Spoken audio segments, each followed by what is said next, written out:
সুতরাং আপনাদের ভাবতে হবে যে আপনারা কাকে ভোট দিচ্ছেন। এই উন্নয়নমূলক কাজে আমাদের প্রধানমন্ত্রী আর কিছুদিনের মধ্যে তৃতীয় অর্থনৈতিক দেশ হিসাবে আমাদের ভারতবর্ষ দাঁড়াচ্ছে। এসব বলবেন না, উস্কানিমূলক কথাগুলো বন্ধ করুন মুখ্যমন্ত্রী। কি করেছেন, আপনারা কি কি করতে পারেন এরকম উস্কানিমূলক কথাবার্তা বলে, এবং আপনাদের কি কিভাবে আটকানো যাবে, আটকানো আপনাদের দুর্নীতি। 5,60,00,000 মানুষ 25,000 কোটি টাকার বরাদ্দ থেকে বঞ্চিত হয়েছে। আপনি তো 2005 সালে সিএর জন্য ওয়ালের মধ্যে ওই ওয়েলে নেমে আপনি এইরকম করে কাগজ ছড়িয়ে দিয়েছিলেন, মনে আছে? তোমরা যদি অন্য জায়গায় অন্য কথা বলো তাহলে হাত কেটে দেবো, কবজি কেটে দেবো, এই ধরনের কথা বললে তো আর ভোট হয় না। হ্যাঁ, নমস্কার, এই মুহূর্তে আমার সাথে রয়েছেন বিজেপি নেত্রী পাপিয়া অধিকারী। কি করেছেন, আপনারা কি কি করতে পারেন এরকম উস্কানিমূলক কথাবার্তা বলে, এবং আপনাদের কি কিভাবে আটকানো যাবে, আটকানো আপনাদের দুর্নীতি। এই যে মমতা ব্যানার্জি তো প্রচণ্ড বঞ্চনা করেছে, বঞ্চনার কারণে কেন্দ্রীয় সরকারের বরাদ্দ করা 50,000 কোটি টাকা থেকে বঞ্চিত হয়েছে রাজ্যবাসী। মনে রাখবেন, 50,000 কোটি টাকা থেকে আমাদের বঙ্গবাসী বঞ্চিত হয়েছে। কি করে? বঞ্চনা নাম্বার 1, আয়ুষ্মান ভারতটা করতে দেননি। আয়ুষ্মান ভারত করলে যদি আমাদের মোদি দাদার প্রশংসায় পঞ্চমুখ হয়ে ওঠে তৃণমূলীরা এমনিতেই প্রশংসায় পঞ্চমুখ ভেতরে ভেতরে, এবং বহু তৃণমূলীরা বলেছে আমরা আছি ওখানে কিন্তু ভোট দেবো পদ্ম ফুলে বলেছে। তো এই যে আয়ুষ্মান ভারত যোজনা প্রকল্পে যোগ না দেওয়ার ভুল সিদ্ধান্তে 5,60,00,000 মানুষ, কি বললাম 5 কোটি, আমাদের মাত্র 11 কোটি হয়েছে, কি হয়নি, 5,60,00,000 মানুষ 25,000 কোটি টাকার বরাদ্দ থেকে বঞ্চিত হয়েছে। 25,000 কোটি টাকা বরাদ্দ করেছিল আয়ুষ্মান ভারত, তাহলে 5,60,00,000 মানুষ বঞ্চিত হলো। বঞ্চনা নাম্বার 2, প্রধানমন্ত্রী সম্মান নিধি যোজনাতেও যোগ দিতে অস্বীকার করে মমতা সরকার 4,260 কোটি টাকার বরাদ্দ থেকে বঞ্চিত হয়েছে। কতজন? 2,80,00,000 কৃষক। 2,80,00,000 কৃষক এই যে সম্মান নিধিতে যোগ দেয়নি। তাহলে এই যে কৃষকরা, দাদারা, আপনারা আমাদের মাটি, আপনারা যে মাটি ওরা ভোগ করছে কেড়ে কুড়ে, সেই মাটি না, আসলে আপনারাই মাটির, সেই মাটির কৃষকদের বলছি, আপনারা 2,80,00,000 কৃষক বঞ্চিত হয়েছেন। কোনটা থেকে? প্রধানমন্ত্রী সম্মান নিধি যোজনাতে আপনাদের মুখ্যমন্ত্রী আপনাদের যোগ দিতে দেয়নি, ওটা করতেই দেয়নি। বঞ্চনা নাম্বার 3, প্রধানমন্ত্রী গ্রামীণ আবাস যোজনায় কেন্দ্রের বরাদ্দ ছিল 15,500 কোটি টাকা।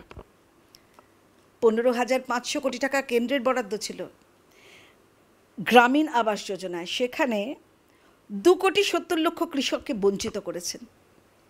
কৃষকদের কিভাবে বঞ্চিত করেছে, অথচ কৃষকদের কাছে গিয়ে গিয়ে কি না কি সব ভুল বুঝিয়ে যাচ্ছেন।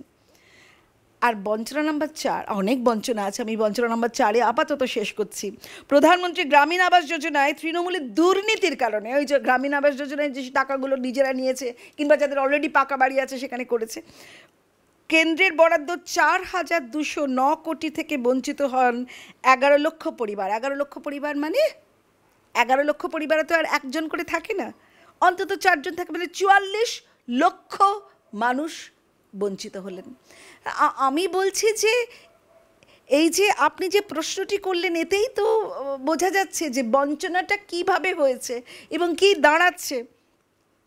দেশ জুড়ে যখন প্রধানমন্ত্রীর উন্নয়ন হচ্ছে, তখন আমাদের রাজনীতির মডেল হচ্ছে উন্নয়ন, আর এখানকার উন্নয়নের মডেল হচ্ছে কি? দুর্নীতি, চুরি, মিথ্যা কথা বলা, বঞ্চনা করা। এই তো মমতা বন্দ্যোপাধ্যায় আজকে আরেকটা কথাও বলেছেন যে কেউটে সাপকে বিশ্বাস করবেন কিন্তু বিজেপিকে নয়। বিজেপিকে বিশ্বাস করবেন না কেন? বিজেপি কী করলো? বিজেপি দুর্নীতি করলো?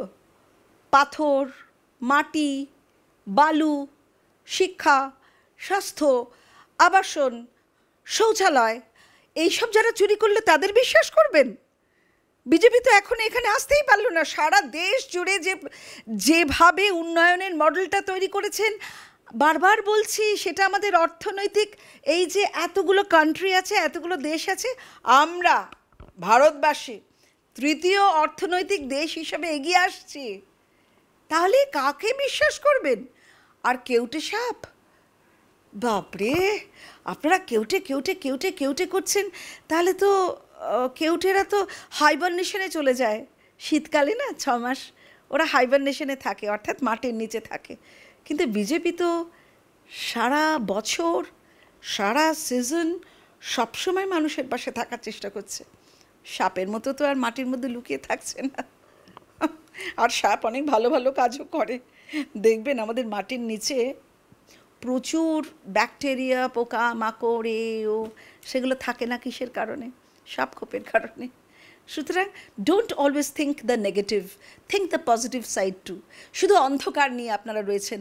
অন্ধকার, আমরা যারা বেদান্ত চর্চা করি, অন্ধকার হচ্ছে ল্যাক অফ লাইট বা অ্যাবসেন্স অফ লাইট। আমরা বলি আলোর অনুপস্থিতি। সুতরাং উপস্থিতিটা আনুন, জ্ঞানের আলোর উপস্থিতিটা আনুন, দেখবেন অনেক কিছু সহজ সরল হয়ে যাবে। আর স্বামীজি একটি কথা বলেছেন জানেন তো, এইসব রাজনৈতিক সচেতনতা বা সামাজিক সচেতনতা বা রাজনৈতিকভাবে ইন্সপায়ার করা কিংবা উস্কানি দেওয়া বা সামাজিকভাবে সচেতন করার থেকে ধর্ম হচ্ছে যা ধারণ করতে হয়, যে ধর্মটার মানুষের উপকার করে, বুঝতে পেরেছেন? সেই ধর্ম। আমি আস্তিক, নিজের উপর বিশ্বাস করি, সেই জন্যই আমি আস্তিক। এই বিশ্বাসটা, এই কনফিডেন্সটা থাকলে খুব দরকার। স্বামীজি বলেছেন ধর্মটা আগে, তারপর আসে রাজনীতি, সমাজ, এই সমস্ত। তো ধর্মই মেনটেন করতে পারছেন না, তাহলে আপনারা কি করবেন? মমতা বন্দ্যোপাধ্যায় বলেছে 2000 রাজবংশী স্কুল করেছি, আর আপনারা করছেন সিএ। হ্যাঁ, তো সিএ তো করতেই হবে। প্রথম কথা, আপনি তো 2005 সালে এই সিএর জন্য ওয়ালের মধ্যে ওই ওয়েলে নেমে আপনি এইরকম করে কাগজ ছড়িয়ে দিয়েছিলেন, মনে আছে মুখ্যমন্ত্রী? আপনার মনে নেই বোধহয়। তাই জন্য এখন সিএর বিরোধিতা কেন করছেন? আপনি চান না তারা নাগরিক হোক? আপনি চান না? আপনি কি চান শুধু রোহিঙ্গাদের এসে, একটা রোহিঙ্গা গ্রাম হয়ে গেছে ওখানে, রোহিঙ্গাদের এনে ভোট ব্যাংক ঠিক করবেন এবং ভুলভাল বোঝাবেন, এই তোমাদের ডিটেনশন ক্যাম্পে পাঠিয়ে দেওয়া হবে, এই তোমাদের কিন্তু লক্ষ্মীর ভাণ্ডার দেওয়া হবে না, এই বলছেন তো? এগুলো কিছুই হবে না, বরঞ্চ অন্নপূর্ণার ভাণ্ডার অনেক বেশি টাকা দেওয়া হবে। টাকা না, তাদের পাশে দাঁড়ানো, অন্যভাবে পাশে দাঁড়ানো। এবং মহিলাদের যেভাবে আমাদের প্রধানমন্ত্রী নরেন্দ্র মোদী দাদা যেভাবে মহিলাদের ভালোর জন্য, এই যে কি বলে 3 তালাকটা, কত মহিলা, কত মুসলমান মহিলা সকাল বিকাল ওনাকে আশীর্বাদ করেন, জানেন? সেসব খোঁজ রাখেন। কি বলবো। আজকে মমতা বন্দ্যোপাধ্যায় আরেকটি কথাও বলেছেন। তিনি বলেছেন যে 4ই এপ্রিল সভা থেকে মমতা বললেন নিশ্চিত থাকুন যে এনআরসি হবে না। তিনি বারবার বলছেন এখানে করতে দেবো না। ঠিক আছে, দেখা যাক। We take it is a challenge. একটা সারা ভারতবর্ষে যদি সেটা হয়, তাহলে একা বাংলা কি, তাহলে কি বাংলা আলাদা? আমার মনে হচ্ছে বাংলাকে আপনি আলাদা ভাবছেন। আপনি একটা বাংলা আলাদা দেশ করবেন, দেখুন সেটা হয় কি না। কারণ আপনি সব কিছুই, মা মাটি মানুষটা ওদের স্লোগান, বাংলাদেশের স্লোগান, আবার জয় বাংলাও বাংলাদেশের স্লোগান। আপনি কি বাংলাদেশের মতো আরেকটি দেশ করতে চাইছেন? দেখুন কতদিন কী করতে পারবেন। আমরা দাঁড়িয়ে আছি সজাগ সেনাপতি, আমরা সব একটা সৈন্য। হ্যাঁ, আমরা সব দাঁড়িয়ে আছি। হ্যাঁ, দেখুন কি করা যায়। কথা বললেন শুভেন্দু অধিকারীর উদ্দেশ্যে, আপনারা আমাদের আপোজ আর বিজেপি সম্পদ হয়ে দাঁড়িয়েছে এবং যার বিরুদ্ধে একাধিক মামলা ঘুরিয়ে শুভেন্দু অধিকারীকে মমতা। হ্যাঁ, আমাদের সম্পদ। আপনি আপনার সম্পদকে চিনতে পারেননি। শুভেন্দুবাবু একা যে মানুষটি একেবারে বাঘের মতো চতুর্দিকে ঘুরে বেড়াচ্ছে এবং আপনাদের দুর্নীতি ফাঁস করছে, সে সত্যিই আমাদের সম্পদ। আপনারা সেই সম্পদকে ধরে রাখতে পারেননি, দ্যাট ইজ ইয়োর চয়েস।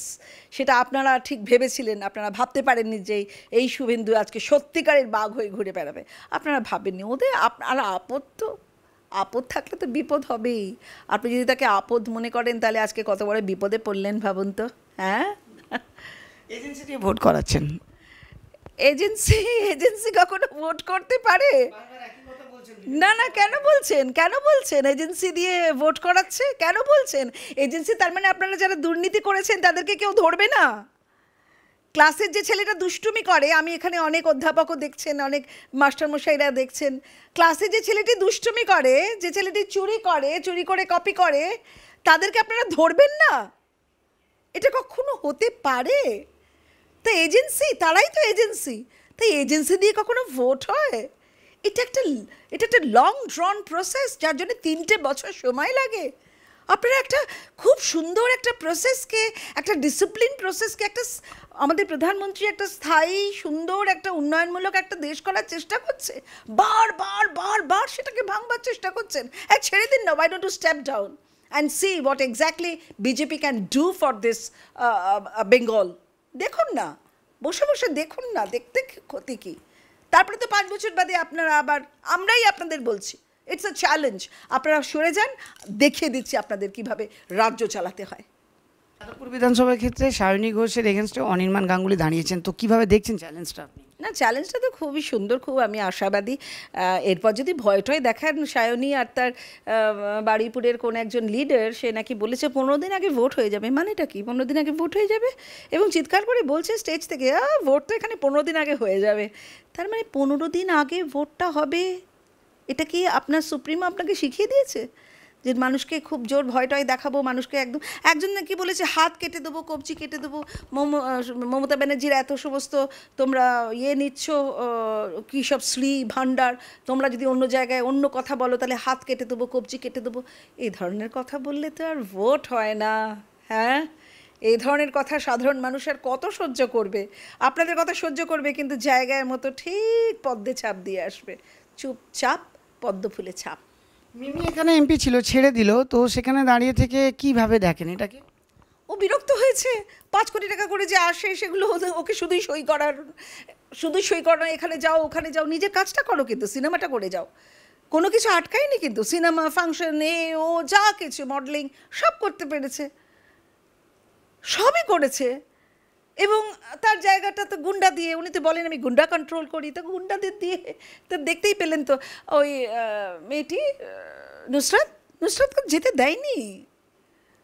এবং নুসরাত এই যে এমপি ল্যাডের যে টাকাগুলো আসে, কোথায় হচ্ছে, কী খরচ হচ্ছে, শুধু তাদের কাজ হচ্ছে সই করা এবং তাদের জনপ্রিয়তাটাকে কাজে লাগানো। এই তো হচ্ছে।